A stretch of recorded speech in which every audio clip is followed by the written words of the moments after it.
So this week we're talking about traffic and the importance of it. So in day one, we talked about the different types of traffic. You got paid traffic, you got earned traffic, and then you got traffic that you own. So, the traffic you control is with paid ads. You basically buy ads on YouTube, on Facebook, on Instagram, on any platform, and you basically get in front of it and go into your blue ocean or your red ocean and then get in front of it. So say your target audience is people that are inspired by Tony Robbins. You would buy ads on Tony Robbins' page, and you would buy ads there and get traffic that way. The traffic that you earn is the ones that you have either on your email list, on your podcast, people that already follow you in your Facebook groups. Those are those are traffics that you own. And then the traffics that you earn are the ones that you work your way in, where you interview somebody or you go in and work on getting in somebody's list. So going into groups, adding value in groups. As you add value in groups, people are going to get to see you. You're going to get noticed. Say, for example, you're an affiliate for somebody. You go through and you basically bring a lot of traffic to them. You add value in that space and you work your way in. This is sometimes, one of the harder ways to get traffic, because it takes time to build momentum. It takes time to build a community, and it takes time to build a reputation when you're earning your way in. Now, when you own the traffic, this is the goal. Your goal is to build your list, to have your own traffic and convert everyone and put them on your list. So the way that you do this is basically by getting people to opt in and giving them something in return for something that you give them a value. And one of the things that Russell talked about is if you, even if you have bad marketing, you should be able to get $1 per name on your list per month. And if you get 10,000 people on your list, you can be financially free. So the goal should be to get 10,000 or more individuals on your email list. Steve Larson talked about, or actually Julie talked about the different types of way to basically testing a checklist. So, email signatures. So different ways that you can get people to opt in is by getting email signatures. At the very bottom, if you look at any emails from Russell Brunson or Steve Larson, or anybody that you opt into, at the very bottom, they'll have different things that you can buy from them or get from them on their value ladder. So if you look at the bottom of any emails from ClickFunnels, you'll see Russell Brunson has a link to expertsecrets.com secrets, Funnel Hacking Live, to his podcast, to Funnel Hacking Fridays, Funnel Scripts. There's different things at the bottom of his email list. So that's one way that you can do it to basically keep you engagement with your audience. You can also you can also do this by updating your Facebook profile, making sure that the image on there, when they click on it, they can you can embed a link so that they can get directed to your funnel. You can also do this by changing your featured image and over in the right hand corner and making it look like I mentioned. It says click in the link below to join my private group. You can do it on Instagram, again with pictures or stories. When people click on the link, it'll direct them to your funnel. Same thing with LinkedIn. She talked about YouTube and Medium and Google Chrome Campaign Builder, and then your existing list. So all of these things are just different creative ways to build your list by having a checklist and basically automated everything so that when people click on something, it directs them to to your funnel or to your website to basically start getting closer to you. Steve Larson talked about the traffic. Funnel without traffic is dead. So this was super critical. He also mentioned that if you have, even if you have a broke funnel, if you have, you should get $1 per customer on your list per month. So again, 10,000 is the ideal number. You want to get people on different lists. He was saying that he keeps it very simple. He has 2 lists, a buy-in list and the non-buy-in list. When people buy, they get removed off of the non-buying list, And then, for example, if they go from one list to the other, he will say they bought this and remove them off the other list so that they don't continuously get emails for something that they've already bought, which is pretty simple. You need to become a professional noisemaker, which is basically get in front of people and making sure that they see you and hear you oftenly. Cash is not king, but cash flow is king, meaning the more money that you get into your funnel, the better you are at making money. Right? Week 4, day 2, we talked about your Dream 100. This was a pretty cool lesson. In the Dream 100, we talked about different ways to communicate and sell. You can do a one-to-one, which is you basically reaching out to individual people and trying to connect with them. In the past, you would do this by direct marketing. It's an aggressive strategy, but it's not a very effective strategy because you have to contact every individual person. The way that Russell does it is one-to-many, which is basically you finding, the people that influence people in your niche. So for example, if you're into motivational speaking, you can maybe reach out to a list for Trey Shelton, Tony Robbins, and you can pay ads on their marketing platform and basically have them reach your people because they have a large audience already following them.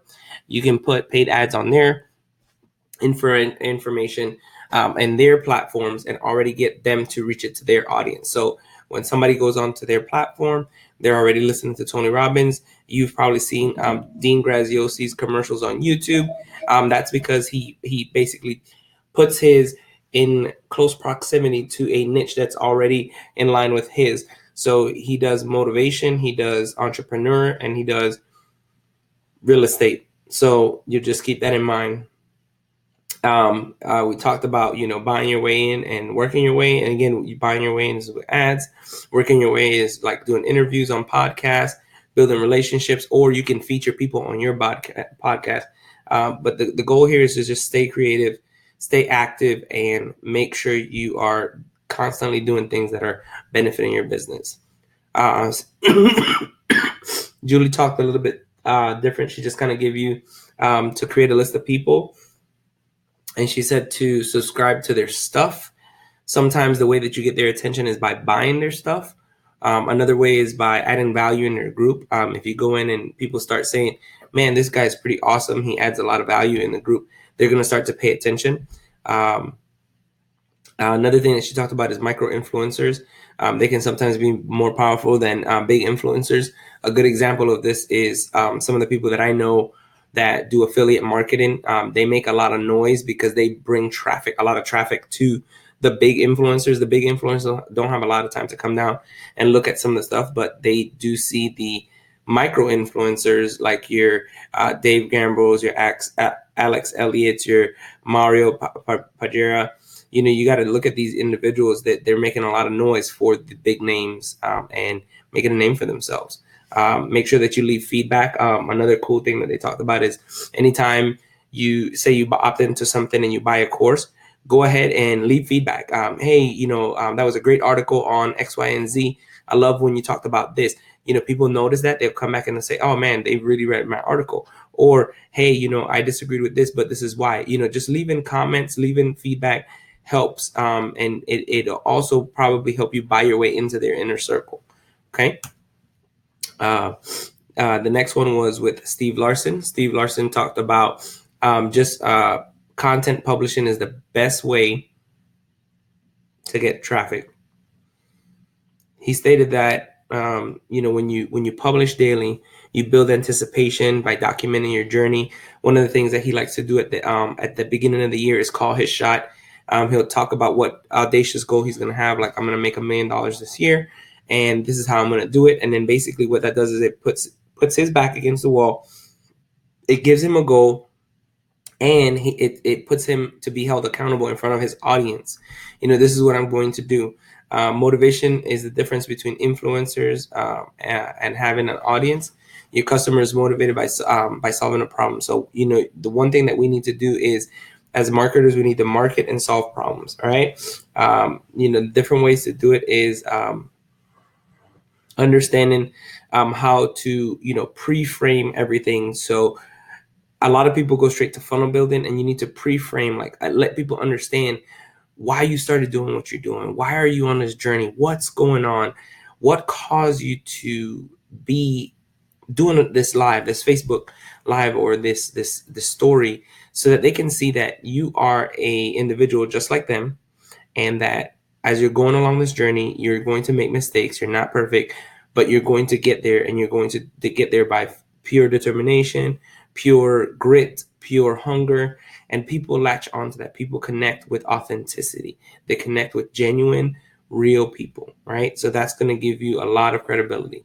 All right, week 4, we talked about earning your way. So specifically talking about earning your way in. And it says, identify how you're going to get on these platforms. So are you going to, reach out to them and ask for an interview? Are you going to partner with somebody? Are you going to pay the the channel to get on there? Most people, if you tell them, hey, I'd like to buy an ad, or I'd like to buy space on your program, they're not going to turn money away. So understanding that, and the goal is to generate a lead and then create a customer. Generate a lead, create a customer.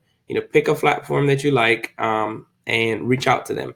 Try to find out if it's Facebook Live, try to find out who the big movers are or micro influencers are, and try to get on their podcast, try to get on their Facebook Live, try to get on their show, try to connect with them so that people start seeing you all over the place, right? Start small first. This is a big thing.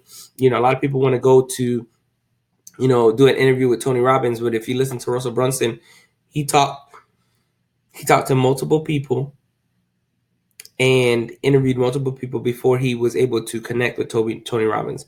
So for you and I, what this means is we need to connect with small individuals that have podcasts, that have Facebook Lives, that aren't big.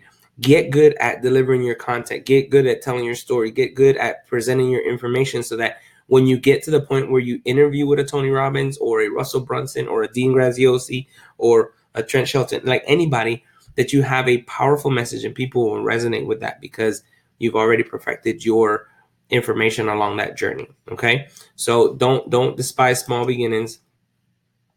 Just make sure that you understand that. Okay. With Julie, excuse me. Julie talked about, listen, watch, and read their content. Basically, just applying the same things that you learned the other day. But like when you listen to people's stuff, leave a comment. When you read it, leave a comment. And when you watch their stuff, leave a comment, just so that they know that you are there and then they can physically see you. All right. Find something in their content that resonates with you and then just comment on it and spin off of it and just add like, maybe do like a Facebook Live off of that, or a post off of it. And they're going to see that you are connecting with them. Right. Just make sure that you're doing that. And this is something that's a little bit hard, just depends on where you're at in your journey. You can also send them a small token of your appreciation in the mail. Not everybody can do this. And if you send it to 100 people, sometimes you may, not be able to financially do that. So just do that as you see fit.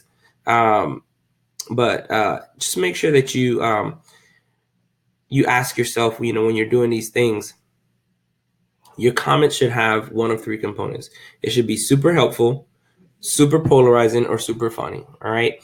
When it falls in those 3 categories, it resonates with people. Super helpful is things that, people just resonate with, like, man, that was really good. That helped me. Super polarizing, meaning it can be on one end of the spectrum. Either you fully agree or fully disagree. And then super funny, that speaks for itself. People love, humor. So just make sure you understand that, apply that, and, make sure you earn your way into the audience that you want to see. With Steve Larson, he decided when money versus time is better. So this is comparing your earning your way in and buying your way in. So most people will want to earn their way in. And the reason for that is because it doesn't cost money, but it does cost time.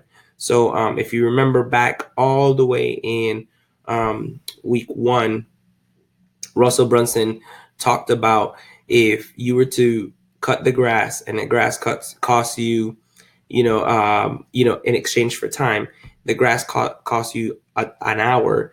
What is your time worth to you? So if I charge $250 per my time, so for an hour of my time, then technically, if it doesn't cost $250 to cut the grass, then it's a win-win for me to pay somebody $20 to cut the grass, right?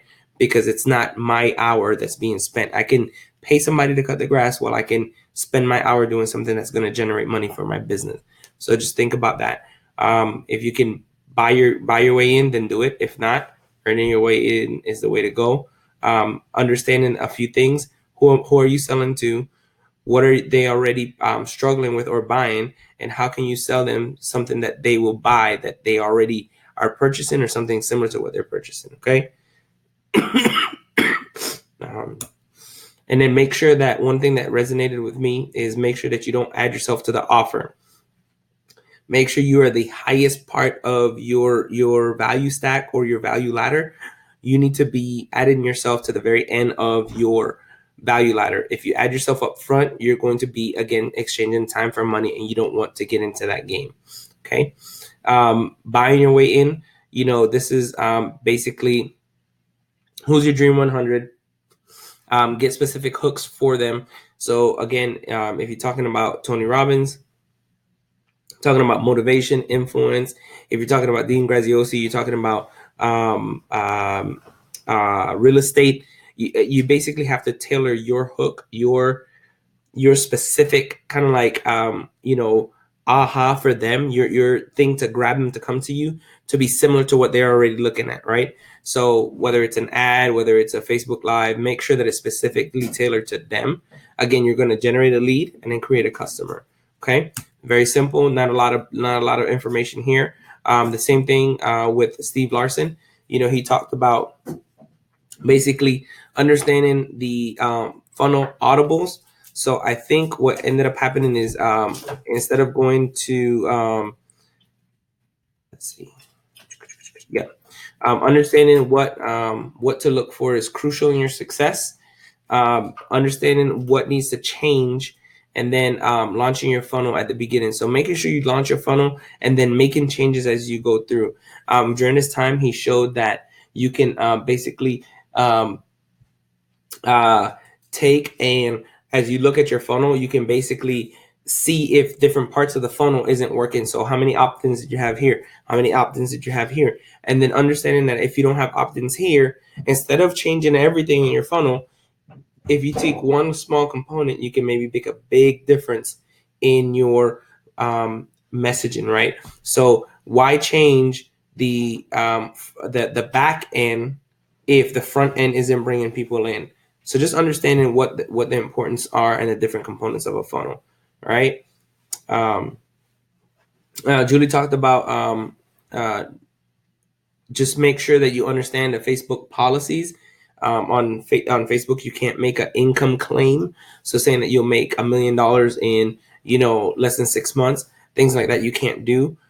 She went into the details about learning how to install pixels. So you might want to watch that video. Make sure you understand that, ensuring that your pixels are set correctly,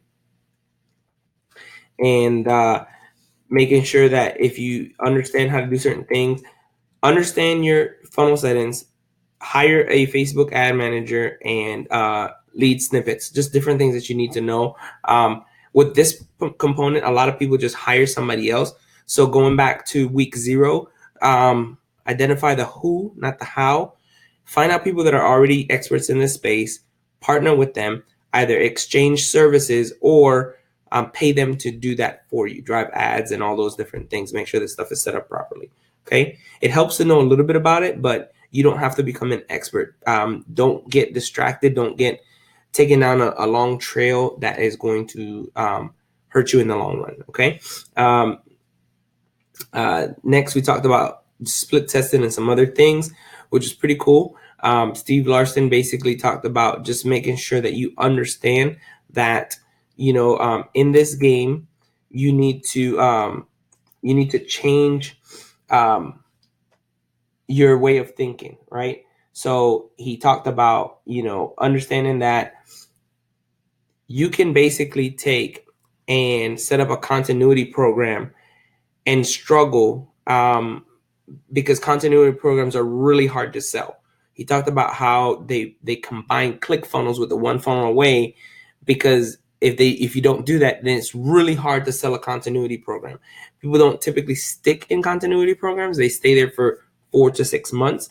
So the best way to do it is put something that postures them to want to go into the continuity program. So the one funnel away challenge does that. It gives you all of these phenomenal tools up front, and then it says, okay, by the way, get a 14-day trial, use ClickFunnels, see how awesome it is. So they show you how awesome the program is, and then let you kind of go into it, do a free trial, and then you get immersed into the system. So typically what you want to do is have a continuity on the back end.